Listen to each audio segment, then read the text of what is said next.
Buenos días, aquí estamos en la finca Caimitillo, esto es en Antón, Panamá, con el profesor Helio Chacón, quien nos va a explicar el tema de los monolitos hechos en campo en un área que se va a destinar a la plantación del cultivo arroz.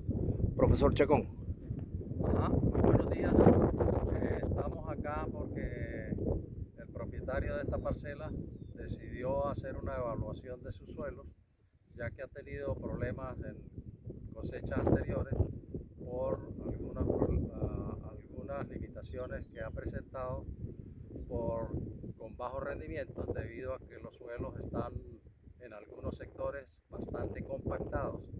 Es un material arcilloso en superficie y el excesivo laboreo con equipos de discos durante muchos años, más de 20 o 30 años, recibiendo un tratamiento, vamos a decir, inmisericorde con el suelo, porque estos suelos, en vez de usar equipos de discos, deben trabajarse con equipos, lo que llaman cinceles o subsoladores.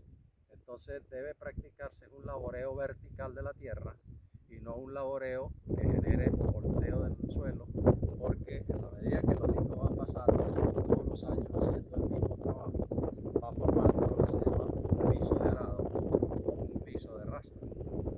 Entonces eso genera muchas deficiencias de oxígeno en el suelo. Las raíces del arroz, a pesar de que se cree que el arroz no toma oxígeno del suelo, lo cual es falso, necesita oxígeno en sus raíces.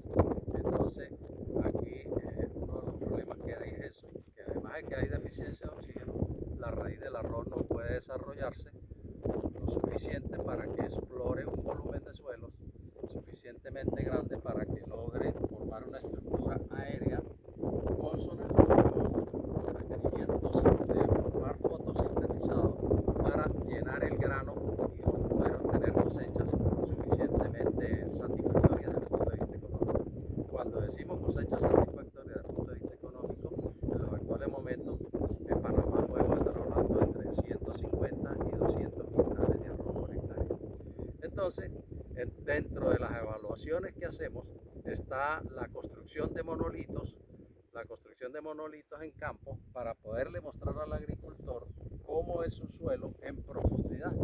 Vemos allí cómo desde la superficie vemos una capa que es de textura franco-arcillosa, que tiene un espesor de 20 centímetros, donde muy bien se pueden desarrollar las raíces del arroz, pueden tomar agua fácilmente y tomar los nutrientes, siempre y cuando esto se mejore desde el punto de vista físico.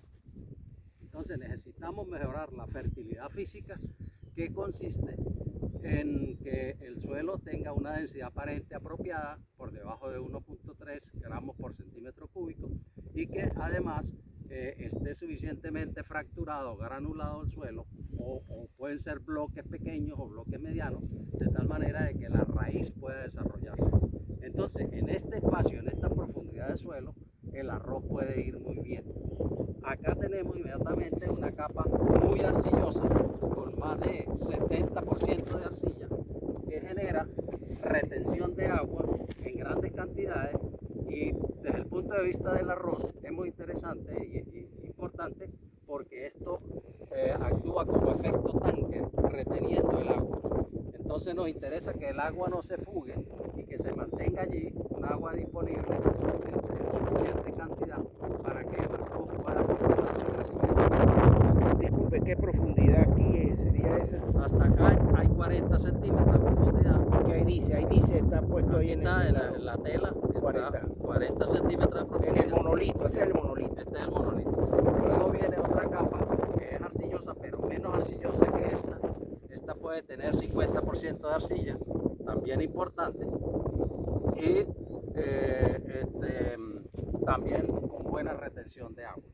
Luego viene una capa que es franco-arcillosa, franco-arcillo-arenosa, que está entre los 60 y los 80 centímetros de profundidad, con presencia de carbonatos secundarios, lo cual es muy importante saberlo porque es indicador de que este suelo tiene buenos contenidos de calcio, lo cual es garantía de que la planta de arroz va a contar con ese nutriente. Aquí tenemos una piedrita de carbonato de calcio hasta de este tamaño y hay algunas más grandes. Entonces este carbonato de calcio se genera o se forma por el lavado del calcio que ocurre a través del perfil del suelo por percolación profunda de las aguas, y entonces se van formando como lo que ocurre a muchas personas con los nódulos renales que se forman en sus riñones. Aquí ocurre, y en el suelo estos son semejantes a los cálculos renales de una persona. Y luego viene una capa un poco más suave, Franco-limosa. Franco-limosa, que es mucho más suave. Entonces aquí ya, pues, ¿qué nos interesa para concluir con este capítulo? Que pueden ver que hay mucha variabilidad en las texturas en este suelo. ¿Por qué es esto así? Porque este es un suelo de origen aluvial, donde el río que lo formó hizo diferentes depósitos. Esto es como una calicata, profesor. Esto semeja a una calicata, claro. Pero yo acostumbro no hacer calicatas para no dejarle un pasivo ambiental al agricultor, porque una calicata puede ser motivo de accidentes para tractoristas. Bueno, muchas gracias, profesor, por su brillante explicación.